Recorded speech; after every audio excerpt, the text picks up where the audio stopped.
thanks so much for all your messages yesterday. I know I said it yesterday, but there's been a load on yesterday's video, which of course was absolutely wonderful of you. I think I'd sort of forgotten that we used to do that series where I used to walk around in the park and talk about West Ham and the dogs. So I know a lot of you got to know the dogs on this channel. Thank you so much. I'm going to reply to every single person that posted about the dogs. It's been absolutely wonderful. Thank you very much indeed. Also, at the end of this video, I just want to tell you a way that you can perhaps get involved in with Hammers Chat and some of our videos. Actually, so stay tuned at the end, if you wouldn't mind, please. We're going to talk about the stadium today, and in particular the ownership. Let me tell you what it's not really latest news. The news is about 2 days old, but I have, as I always do with this stadium stuff, I've taken my time and I've tried to speak to as many people as possible and find out as much as I can, bearing in mind, as I know you understand, it's been a busy few days for me.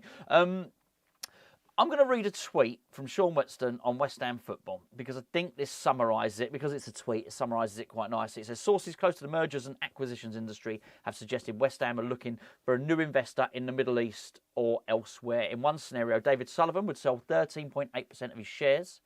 Daniel Kretinsky would sell 2% of his 27% shares. The Gold family would sell 9.2% to create a new 25% shareholding.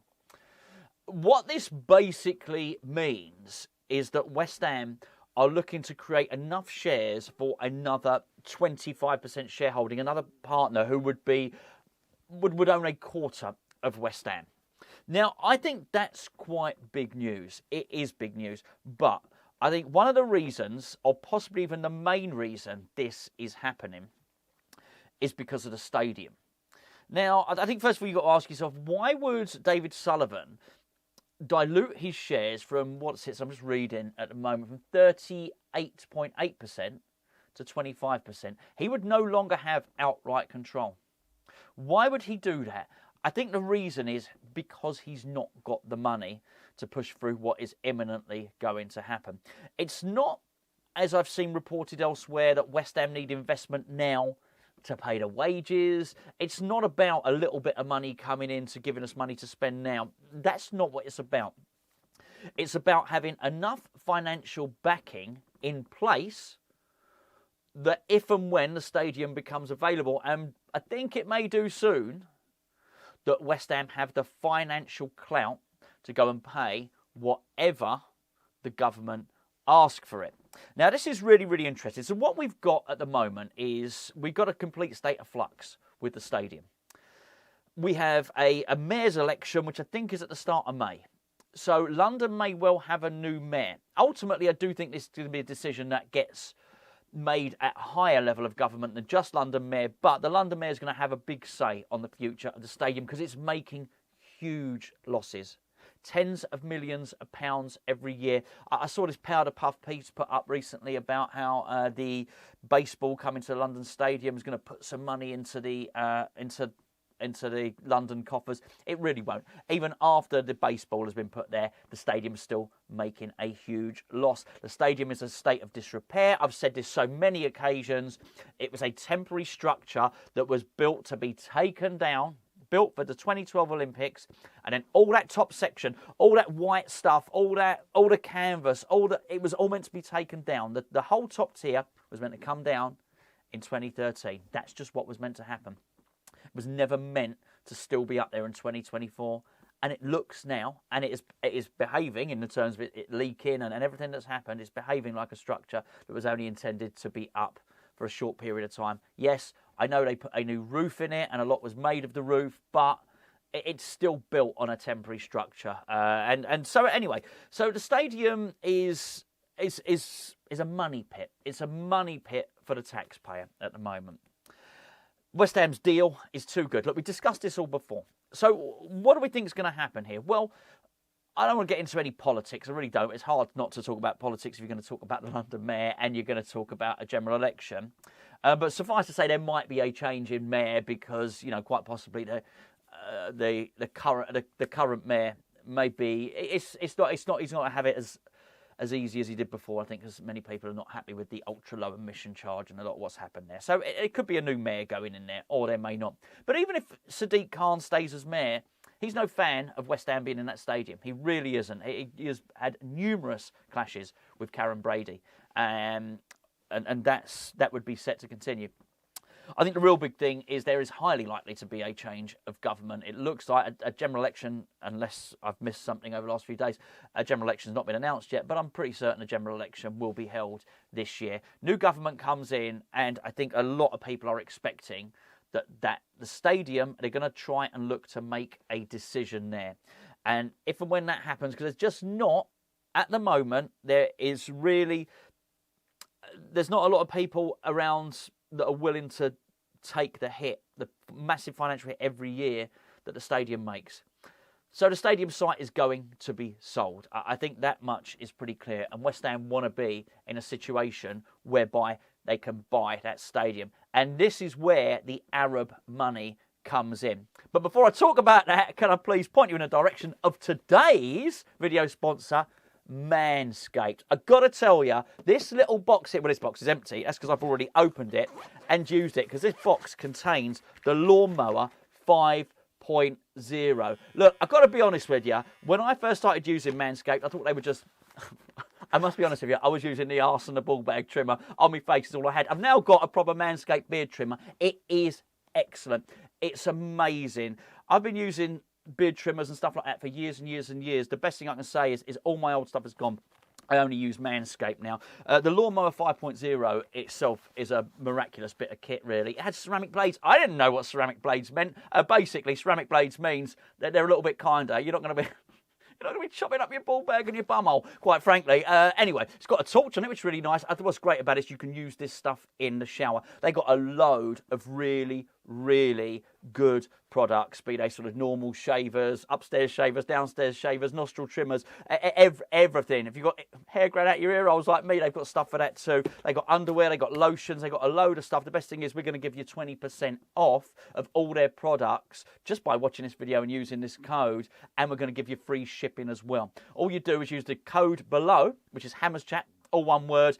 Go to the Manscaped website at the checkout, ask if you've got a discount code. You do, HammersChat, all one word, and you're going to get 20% off of everything that you order. I've got to say, there's a reason that HammersChat have continued and do continue to work with Manscaped, because, well, I'll tell you now, if a company's crap, we bin them off quite quickly. These are really, really good products. So if you...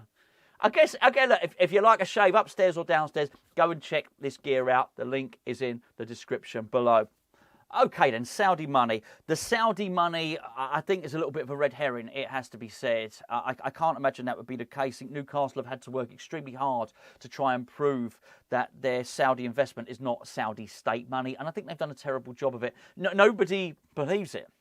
Everybody believes that the Saudi state owns Newcastle. For that reason, I think Saudi money owning 25% of West Ham, I think that's going to be a little bit difficult. And also, it doesn't fit with some of the other stuff that's happening there. So that's why I think, if anything, it's probably going to be Qatari money. A lot of the land and a lot of the property in and around the London Stadium, the Olympic Park, is Qatari owned. So that would be a close fit. That would be something that would make absolute sense. They also, unless they've done it via stealth, I don't think they have any massive national investment in a Premier League team.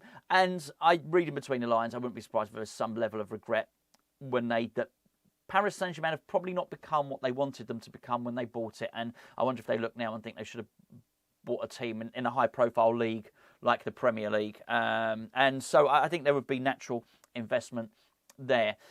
But the reason that we want this outside investment is because West Ham can't afford the stadium outright if it becomes available. Let me cast your mind back to when Pi Capital tried to make their bid for West Ham. If you remember, Tony Cottee was front in the bid, and Rio Ferdinand was involved as well. They were just front man. But when they made a bid for West Ham, you'll remember that Pi Capital had also started speaking with the LLDC. Basically, they were in negotiations with the stadium ownership about a transfer of power on the stadium. Now, probably shouldn't have done it, a little bit naughty. They weren't in receipt of the club at the time. However, it tells us one thing, and that is that actually the stadium is up for sale, and the stadium will come up for sale as well. Now, I think the interesting thing with this is that what this probably tells us is that if it's going to come up for sale, we are going to have to buy it. Because if it was going to be given to us for free, which I think was possibly something that the club wanted at the start of the deal. They thought that maybe the deal was so good, West Ham's deal was so good, that the situation would become so unpalatable for the LLDC, for the London Assembly, that they'd say, do you know what, this thing's just wasting a ton of money. Have it. Just have this bloody stadium. I don't think that's happening anymore. I think they're going to want money for it. And quite frankly, we don't have the money for it. Although I do believe there is possibly an agreement in place. What it would indicate to me is that we know roughly the cost of the stadium. That's why we're bringing outside investment in. David Sullivan can't afford it. Can Kretinsky? Yes, he probably can. But he's probably not going to want to, and he don't see anything in his portfolio that would suggest that he wants to take full control of West Ham. I've never thought it. If you go back and check all of the videos that I've done since Kretinsky came in, I thought he does not want full control of West Ham. And I've said it numerous times. He doesn't. It's an investment for him. It really is. Look, his boyhood club was Sparta Prague, as I understand it. He only took 40% of them. I don't think he's got any desire to at all. So whilst he probably can afford whatever the stadium might cost, he probably doesn't want to. So he probably wants to spread the cost. And for that reason, they want to bring in an investment, but not just any investment. I would imagine there are a lot of people that would buy 25% of West Ham. However, the potential buyers shrinks drastically when you think, not just 25%. Can you also fund the purchase of the stadium? For that, you need the big bucks. And that's why I think we want to invite this external investment into the club. It's really the only reason I can think of Sullivan diluting his shareholding from the 38% to the 25%, because he just can't afford it. Kretinsky, him going from 27% to 25%, that tells you this is just an investment for him. And I think getting the stadium is a big, big deal. And I do find this very, very interesting. As I mentioned earlier on in the video, with the change in certain direction that possibly the London Assembly will be taking, and of course at national level the government. I think everything's getting lined up here, and I think this is what we're doing. And this whole mergers acquisitions part that we're looking for a very, very particular investment, I think is huge. Is a huge indicator. I'm not entirely sure what the future will hold for West Ham on this. I think there are, and I've mentioned this before, but I'll mention it again. I won't assume that everybody's watched every video. There's one or two things I think is going to happen here. I think number one is somebody comes in, we buy the stadium. When I say we, someone that owns us buys the stadium, doesn't necessarily have West Ham's best interests at heart, but they will be tied by the contract, which is probably a very, very good contract that Karren Brady signed and sealed, which West Ham must have a home. This is really important. So if you're going to buy the stadium, you're going to have to get West Ham and UK Athletics to agree to it, which means basically we're both going to need to be paid off. I think UK Athletics will be given a new stadium somewhere else, or paid off, or redevelopment at Crystal Palace, not the football club, the Athletic Stadium, something like that. For West Ham, one or two things happen. We move to a temporary home while the area is redeveloped. I'll either build a smaller stadium, and the stadium can still be smaller and hold 60,000 people, by the way. I'm unconvinced, I've got to say, that West Ham need a 60,000-seater stadium. I think a 55,000-seater stadium of sort of raucous West Ham fans close to the pitch would be quite a sight, and quite formidable, particularly without those sort of cavernous gaps that you've got in that what is a decaying athletics ground.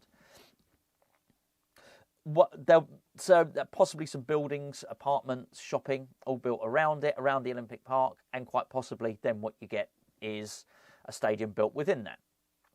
And that could be, that could be very, very interesting. That's one of the things. However, what I think is also highly likely, and I mentioned this before, is that actually West Ham get moved out of Stratford altogether. I don't want to talk too much about it because I might be talking about something that just doesn't happen. But I would not be surprised to see West Ham, and a lot of people remember this, and people of a certain vintage, Beckton, the move to Beckton, remember our ski slope there and all the rest of it? We were meant to be moving along there a long time ago. That never happened. I would not be surprised if we move out, and further than Beckton, by the way, I would not be surprised if we move out to Essex somewhere, and the club gets moved to there. Which of course begs the question, why did we move from Upton Park in the first place? Well, that's a conversation for another day. I do think this is something that was probably on the card. So yeah, I think it's watch this space.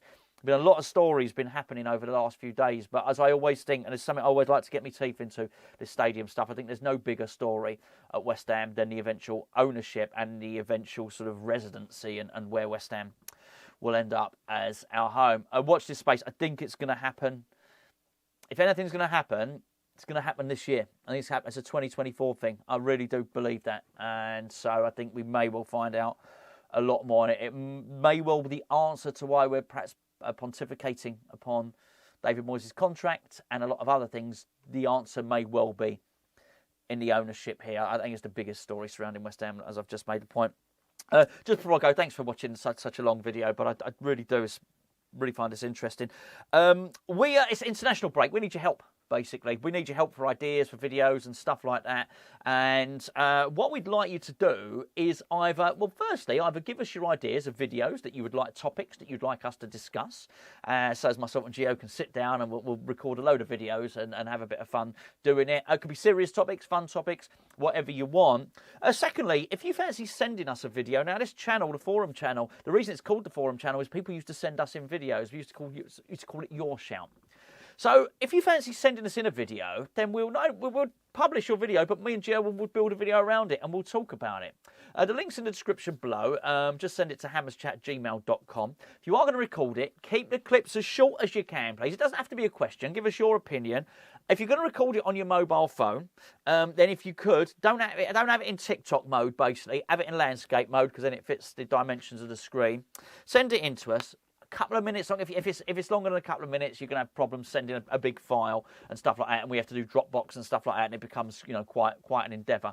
So send us in a 60-second clip, a 90-second clip, something like that.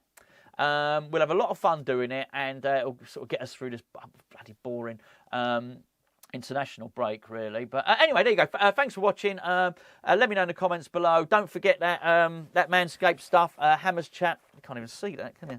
There you go. Do that one. Hammers Chat, all one word for your discount code on your Manscaped. Really is good gear. Thanks for watching. Catch up with you tomorrow.